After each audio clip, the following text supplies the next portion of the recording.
Ve pensando. Miren, tenemos con nosotros a nuestro economista de cabecera, el gran amigo Juan Manuel Sontac. Está aquí con nosotros porque tenemos que conversar sobre el crecimiento de la economía dominicana en el mes de octubre, que apenas fue de un 0.2%. Ay, Dios mío. Y entender qué implica esto para lo que queda del año, el cierre del 2025, cuáles son las perspectivas de nuestra economía. Juan Manuel, bienvenido. Está en tu casa. Buenos días, señores. Muchas gracias otra vez por tenerme aquí. Me siento parte. Eres parte. Lo eres. Buenísimo, buenísimo. Y también un saludo a todas las personas que nos escuchan por la radio y como digo siempre por YouTube. Venía caliente ese... Sí. Tengo la mano agarrando venía ese chat. Mira, tú puedes explicar en pocas palabras de qué se trata el grupito. El grupito. Sí, el grupito No, que dio un Pedro grupo de Galán. amigos de la universidad. Pedro es un gran amigo de toda la vida y me imagino que él se refería a todos esos lindos recuerdos en clase. Estudiando, ¿verdad? No, de verdad, pero mira. Me imagino que era de eso. Juan Manuel, háblanos de ese comunicado, Bueno. el IMAE, que es el indicador de crecimiento de la economía que publica el Banco Central. Así es. Bueno, nosotros veníamos con una perspectiva de año no muy buena hasta septiembre. Las instituciones públicas que de forma oficial realizan proyecciones, que son principalmente el Banco Central y el Ministerio de Economía, habían venido recortando sus proyecciones para cierre de año consecutivamente, mes tras mes, y estábamos esperando para cierre del 2025 un crecimiento cercano a 2.5. Era un crecimiento que había anunciado el gobernador del Banco Central a inicios de noviembre en el aniversario, en la actividad de aniversario del banco. Un 2.5 no era, hago todo este contexto porque eso hace más catastrófico lo que está pasando. Un 2.5 no es nada bueno. Es cerca de la mitad de lo que se conoce como el crecimiento potencial, que es lo que debe crecer la economía en circunstancias normales, sin que le metan boost, pero también sin que le jalen hacia abajo. Y bueno, luego de eso, sale publicado a final de la semana pasada, creo que el viernes, el crecimiento de octubre, que refleja la pausa económica que tuvimos producto de las lluvias. Y ustedes recuerdan que, a mi entender, de forma muy correcta, el gobierno fue precavido y prácticamente cerramos el país por 3 o 4 días, o una gran parte del país por 3 o 4 días. Y eso, junto con ya la desaceleración que llevábamos, provocó que octubre creciera 0.2 para ser exacto. Wow. O sea que durante el mes de octubre no produjimos nada más que lo mismo que en octubre del año pasado. ¿Y a qué se debe? Me imagino que tiene que ver el tema de la tormenta, que se dejó de trabajar pila de días, pero ¿cuáles son los factores que hicieron para que no se produjera lo esperado en octubre? Nosotros venimos todo el año, ¿verdad? Dejando de lado el efecto principal, que es el de las lluvias. Nosotros venimos todo el año en un proceso de ralentización, producto de que hay poca liquidez en la economía y ven que el Banco Central ha intentado varias veces de forma consecutiva, dando señales de política monetaria expansiva, disminución de la tasa de política monetaria, tratando de que nosotros nos sintamos incentivados. Cuando ustedes ven que el Banco Central dice, se ha bajado los días 30 la tasa de política monetaria de 5.5 a 5, lo que está tratando de que la tasa de los préstamos, por ejemplo, baje igual el precio de 13 a 12 y nosotros nos estamos incentivados. Bueno, ese carrito que pensaba comprarme el año que viene, voy a ir este mes a comprarlo y eso dinamiza evidentemente la economía. Pero como hay poca liquidez, no está teniendo el efecto esperado. Pero mira algo, Juan Manuel, porque el argumento, como bien tú dices, del Banco Central, del poco o nulo crecimiento en octubre, es precisamente la tormenta Melissa.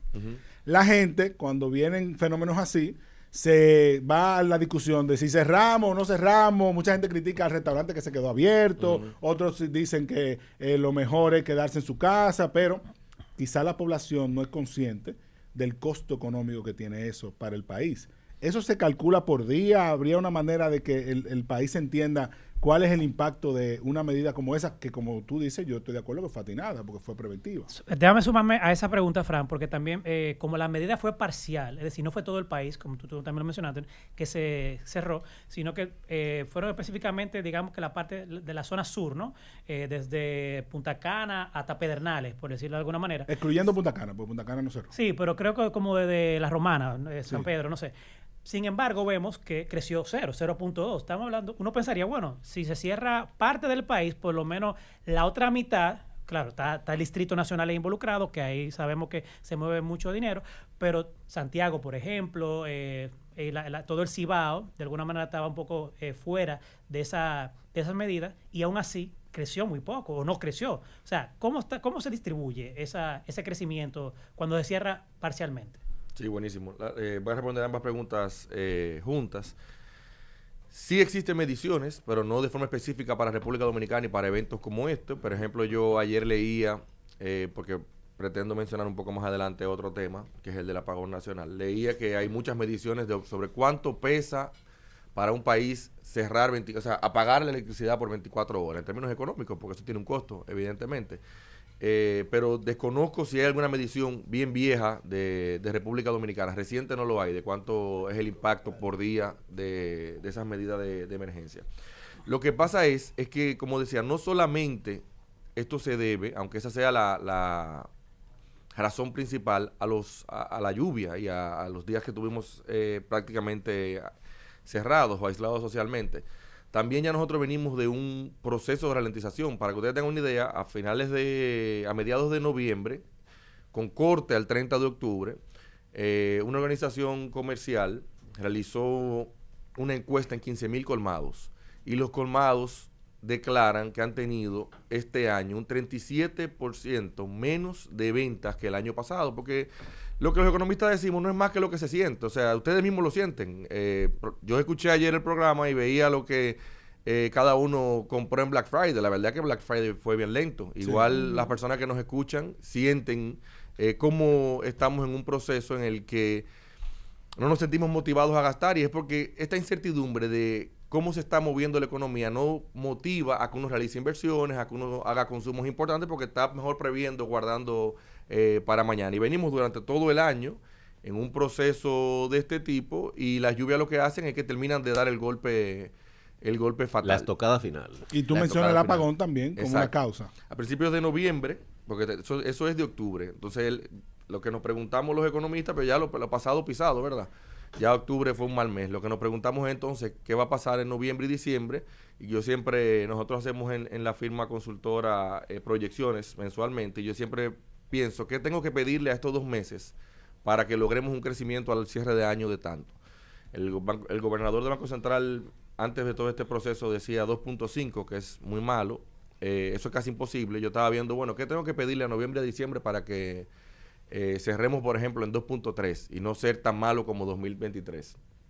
Y lo que estamos viendo es que con un mes de noviembre como el que se siente, ¿verdad? Porque se siente, y con el apagón de 24 horas que más o menos, según estudios de diferentes organismos internacionales, recorta de la producción entre 0.1 y 0.2% del PIB, difícilmente nosotros alcancemos un crecimiento también bueno en noviembre. Y algo importante es que uno de los principales motores del crecimiento de la economía durante las últimas décadas ha sido el sector construcción. Hay inclusive personas hablando de si estamos frente a una burbuja inmobiliaria. No me voy a referir sobre eso, pero construcción también está teniendo un mes fatal. Ayer veía una publicación donde se comparaba la cantidad de permisos otorgados al sector privado para construir, que eso es una señal de cómo están demandando los constructores permisos, y por lo tanto qué tanto se está previendo, cuál es el pipeline del sector privado de construir nuevas infraestructuras, y ha caído casi un 30% también, o sea que, y el problema de esto es que ese sector, igual que la infraestructura pública, no solamente te dice cómo estamos hoy, sino cómo vamos a estar mañana, porque ese sector son constructores que iniciarían una obra hoy y empezarían a demandar servicios, pero durarían 12 meses, o 14, 18, demandando cemento, varilla, etcétera. Claro. Juan Manuel, a propósito de inversión pública, cuando asumió nuestro gran amigo Magín Díaz como ministro de Hacienda y Economía, él anunció una medida muy atinada de, mira, déjame coger dinero y llevarlo a inversión pública, porque eso dinamiza la economía.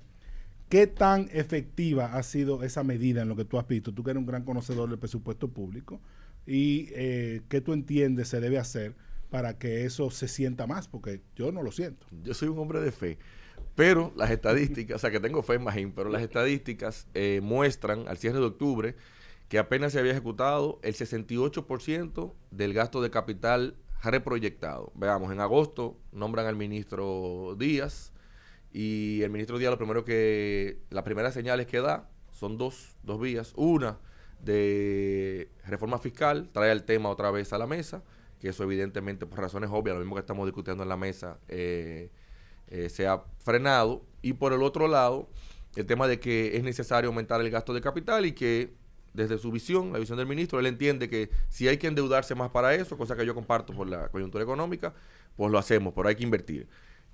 Hacen un presupuesto reformulado que someten y se aprueba de urgencia. Ese presupuesto aumentaba el gasto de capital y, bueno, no se ha visto ningún aumento en la ejecución. Que ya ahí no hay que adjudicárselo a Magín, sino a la inversión, a la capacidad de ejecución de las instituciones. Al mes de octubre íbamos en 68%. Eso nos deja para noviembre y diciembre. Noviembre ya cerró, pero todavía no están las estadísticas, que habría que ejecutar a una velocidad de ejecución de 5 veces el promedio de los otros meses. Bien, Juan Manuel, yo tenía una duda que me gustaría que tú me ayudaras a aclarar.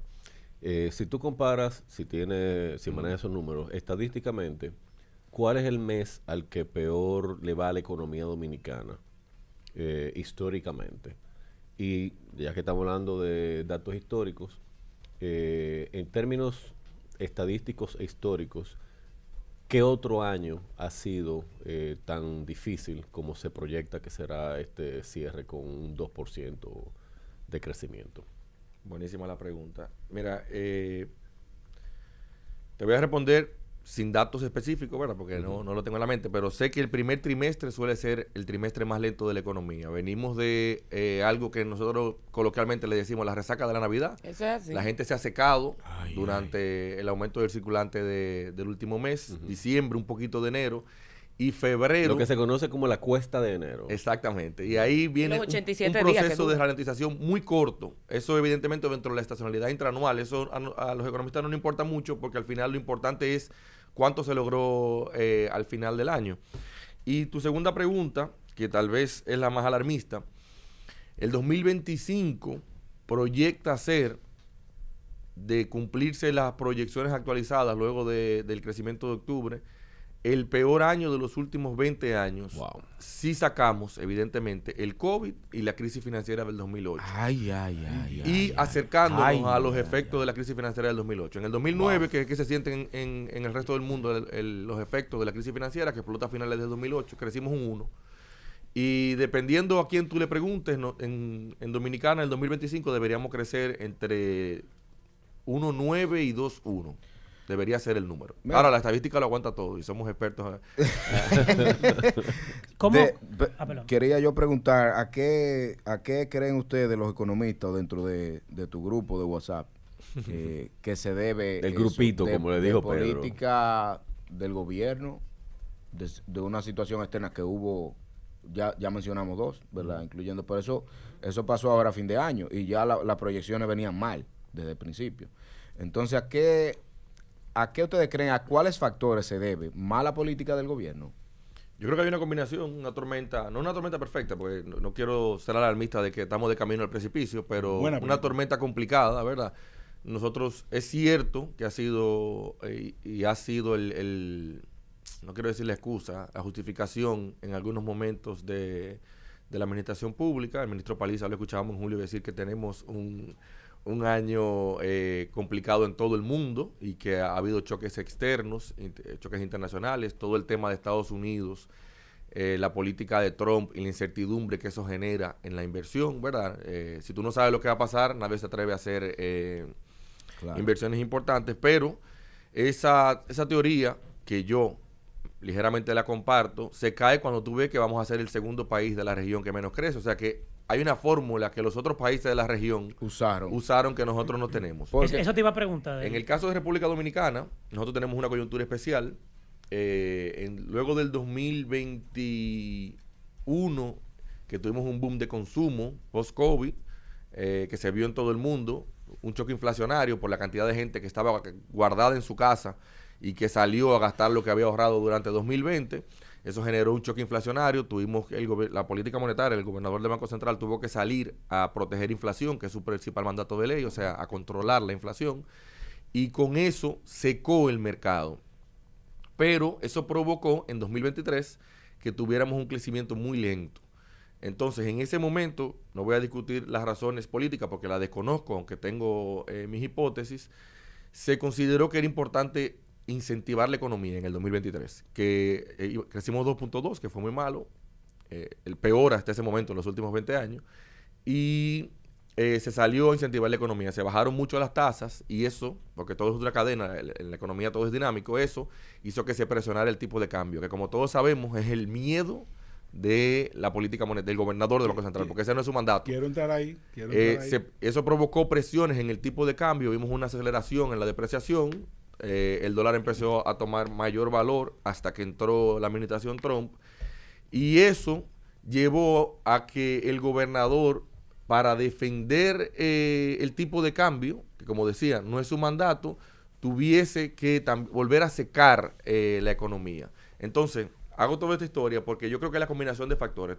Hay choques externos que hemos toreado de forma prudente, digamos, pero esto combinado con la historia que ya venía la política económica, que para defender inflación y tipo de cambio se iba, digamos, quitando la camisa de fuerza y por lo tanto llegó el momento de la dificultad y tenían poco que hacer, que es donde nos encontramos hoy, y eso combinado con los choques externos como las lluvias y el apagón que estamos teniendo en el último trimestre, lo que está generando es que nos estamos viendo en una situación que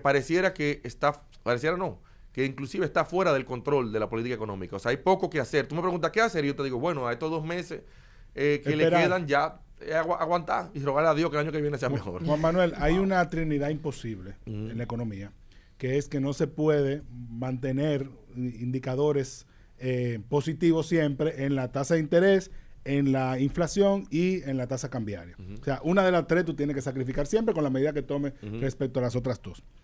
Eso se ha evidenciado mucho más ahora, recientemente, con las medidas que ha tenido que tomar el Banco Central, que se le ha criticado que ya no se transmiten correctamente hacia el objetivo esperado, porque algunos son hasta conflictúan algunos mensajes. Y es la crítica que hace ayer don Jaime Aristi Escuder, que sin duda alguna es uno de los mejores economistas de este país, por no decir el mejor, que dice que esos mensajes conflictivos que manda el Banco Central de, por un lado, mantener la tasa de interés igual y por el otro decir, va a haber mucha liquidez en la economía, pero también querer controlar el mercado cambiario porque no quiere que se vea el impacto hasta político de tener una tasa de cambio alta, bueno, pues que no han generado que la economía pueda crecer en su potencial. Eso es parte de la crítica que le hace un artículo ayer que él publica semanalmente en Diario Libre. ¿Qué opinión te merece esa postura de don Jaime? Y si en realidad el Banco Central ha perdido eficiencia a la hora de emitir política monetaria. Coincido totalmente con la opinión de Jaime, la había escuchado anteriormente de él mismo, o sea, él viene tiempo hablando sobre este error de la política monetaria zigzagueante del gobernador, y es que es de conocimiento de voz populi que el gobernador tiene un doble objetivo, inclusive antiteoría económica, que es la ley manda, ¿verdad?, desde 2011, que su meta es la inflación, es lo que debe controlar, es la inflación, todo lo demás es secundario, pero cada quien está hecho por su propia historia. Cada uno de ustedes tiene una historia de dónde vienen y responden a esa historia. El gobernador viene de una carrera de éxitos que ha sido mediante controlar el tipo de cambio. Por lo tanto, en su función de pensamiento no existe permitir que se descontrole el tipo de cambio. Eso a veces lo traiciona. Inclusive él mismo ha convertido a través de su accionar que es la principal variable de conocimiento económico. Si uno le sale a preguntar al dominicano de a pie qué es el crecimiento de la economía, no tiene idea realmente. O sea, estamos hablando de algo que hay que aterrizarlo. Pero ¿Tú vas a partir de cuándo está el dólar? El dominicano lo primero, como siente que está la cosa y el dólar está caro o el dólar está alto. De hecho, en los titulares del periódico, cuando vamos a económica, lo que está arriba no es el crecimiento de la economía, ni cuánto se recaudó, lo que está arriba es tasa del dólar, 60 y tanto, 60 y yo creo que también eso es una pequeña frustración que tenemos nosotros los americanos debido a la crisis que vivimos entre el 2002 y el 2003, cuando el dólar se disparó al 60 por 1, viniendo de una tasa que estaba al 18, cuando muchísimas personas cayeron en una crisis económica fuerte. Cuando una Montero, que era el referente, en ese momento pasó de costar 860 mil pesos a literalmente 3 millones de pesos. Y pongo ese ejemplo porque recuerdo que en esa crisis, cuando nosotros manejábamos en el dealer de mi papá alrededor de 50, 70 vehículos mensuales por inventario, nosotros nos quedamos nosotros llegamos al 2004 con vehículos 2.000, 2.0 kilómetros porque no se vendían. Wow. Así es, claro. Entonces, eso quedó, creo que... Y por igual otros traumas. En los 80, cuando Jorge Blanco decidió eliminar la doble tasa, Claro. también fueron traumas importantes que arrastramos. Y conectando generaciones. eso con lo que decía, el gobernador del Banco Central entra en 2004 con el dólar en 60, en 40 y tanto, creo, y lo recorta Sí, pero bueno recalcar ahí. a un tercio. Pero espérate. Recuérdate que el dólar estaba al 60 y en el periodo de transición, cuando Leonel gana, Claro. ahí baja como 46. Y luego lo luego baja bajó a a 27, 30. exacto. Ajá, bueno, Y eso fue su gran éxito, por lo tanto digo, en su función eso es parte de la De decisión su importante, éxito. claro. Ico. Sí, ya en vistas de que el año termina, le quedan ya 29 días para que se acabe esto. Ay, Dios mío. ¿Qué tú, sí, es así, qué tú vislumbras para el 2026 y cuál consideras tú que debería ser la política económica, tanto del Banco Central como desde el Estado, para asegurar que sí crezcamos como se espera? Déjame sumarme a esa pregunta, ya que hablamos del año que viene. El dólar, ¿es verdad que se va a meter a 70 el año que viene? ¿Cómo? Ahí, Bueno, buenísimo. Vamos, entonces, el año que viene, parte de las principales preocupaciones por lo que este año ha sido tan importante el tema es porque las expectativas de crecimiento del año que viene están siendo muy recortadas. El Banco Central hace una encuesta a un par de decenas de analistas y gerentes de la banca. Me imagino que el amigo, que también le mando saludos porque me lo mandó Pedro Galán, Galán. participa y le pregunta qué tú esperas, cómo tú esperas según tus proyecciones, porque cada negocio, principalmente la banca, tiene sus proyecciones, que sea el año que viene.